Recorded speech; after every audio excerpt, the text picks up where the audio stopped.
Power plant discuss চ্যানেলে স্বাগত।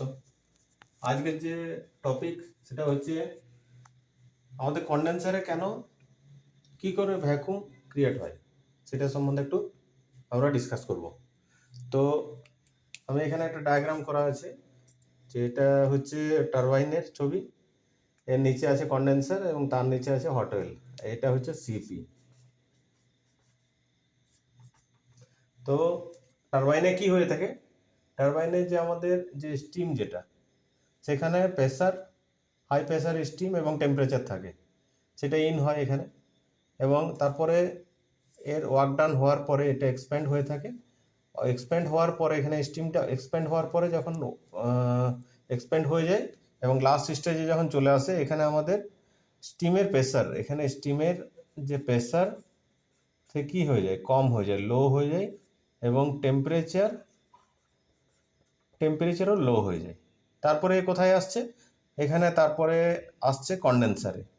কন্ডেন্সারে আমাদের কি হয়, কন্ডেন্সারে হিট এক্সচেঞ্জ হয়। এই যে এক্সস্ট যে স্টিম আসছে, এক্সস্ট স্টিমের হিটটা আমাদের কি হচ্ছে, এখানে হচ্ছে আমাদের হিট এক্সচেঞ্জ হয়ে থাকে। তারপরে যে কন্ডেন্সেট ওয়াটার সেটা আমাদের চলে আসে হট অয়েলে, এবং এর সাকশন নাই সিপি।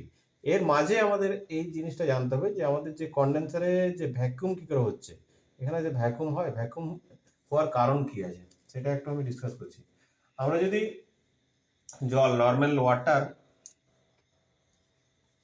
ওয়াটার থেকে আমাদের যখন স্টিম হচ্ছে, জল গরম করলে আমাদের সেটা স্টিমে জেনারেট হয়।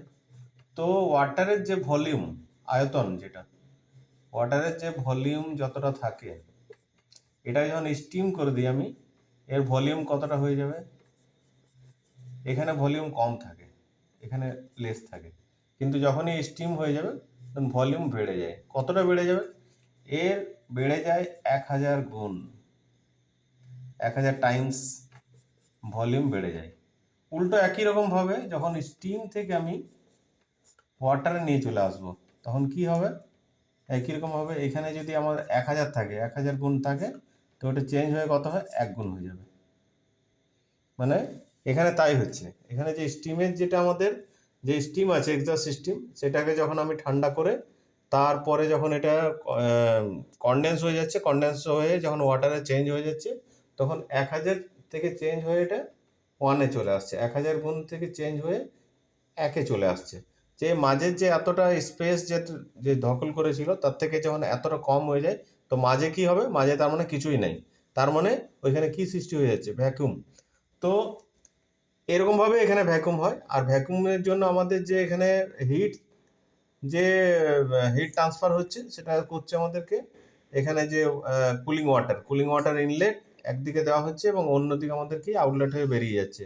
এখানে হিট ট্রান্সফার হচ্ছে, হিট ট্রান্সফারের সঙ্গে সঙ্গে আমাদের কি হচ্ছে, এক্সস্ট স্টিম যেটা আসছে ঠান্ডা হয়ে যাচ্ছে, ঠান্ডা হয়ে এখানে কন্ডেন্সে পরিণত হচ্ছে, এবং এরপরে এখানে যে ভলিউম চেঞ্জ হয়ে যাচ্ছে, সাডেন যে ভলিউম চেঞ্জ হচ্ছে, ভলিউম চেঞ্জের জন্যই এখানে কি হচ্ছে, ভ্যাকুয়াম ক্রিয়েট হয়ে যাচ্ছে।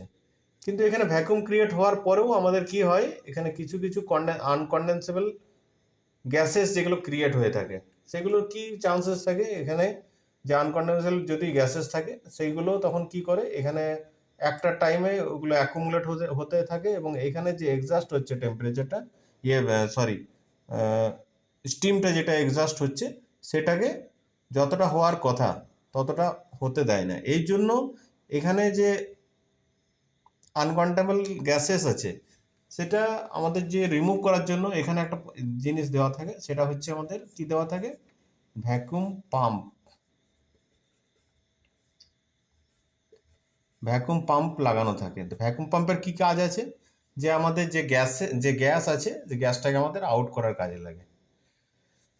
আর এখানে তারপরে আমাদের যেটা আমাদের এখানে কনডেন্স ওয়াটার যেটা আছে, ওয়াটারটা আমাদের কি করে, এখানে সেটাকে আমরা ইউজ করে থাকি, তারপরে সিপি দিয়ে এটাকে ট্রান্সফার করে দিই।